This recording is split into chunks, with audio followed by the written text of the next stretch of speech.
आइए students example number 4.1 को solve करते हैं कि जिसमें आपको वैलेंस शेल में कितने इलेक्ट्रॉन्स हैं इसको बताना है। तो example 4.1 is obtaining number of valence electrons in an atom using periodic table. Find the number of valence electrons in the following atoms. आपको इन एटम्स में वैलेंस इलेक्ट्रॉन्स फाइंड करने हैं यूजिंग पीरियोडिक टेबल। देखिए स्टूडेंट्स, इसके दो methods हैं।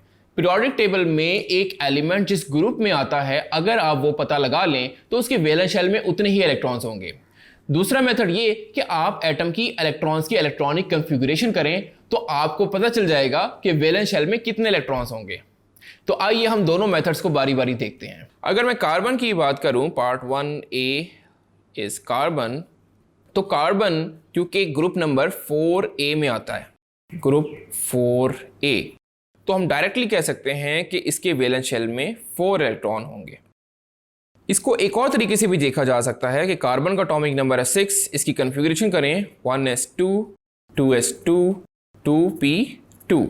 तो अब देखिए सेकंड शेल में टोटल इलेक्ट्रॉन्स आ रहे हैं 4, तो इसका मतलब वंस अगेन कि इसमें होंगे 4 इलेक्ट्रॉन्स। अब आइए पार्ट नंबर बी को देखते हैं, मैग्नीशियम। मैग्नीशियम क्योंकि ग्रुप नंबर 2A का एलिमेंट है, ग्रुप नंबर 2A। याद रखें हम मेन ग्रुप एलिमेंट की बात करते हैं और मेन ग्रुप एलिमेंट का कॉन्सेप्ट हमने पिछले चैप्टर में पढ़ा है। अब क्योंकि ये ग्रुप नंबर 2A में है, इसका मतलब इसके वैलेंस शेल में आएंगे 2 इलेक्ट्रॉन्स। इसको हम एक और मेथड से देख सकते हैं कि मैग्नीशियम का एटॉमिक नंबर है 12, तो इसकी कॉन्फ़िगरेशन आप करेंगे 1s2 2s2 2p6 and 3s2।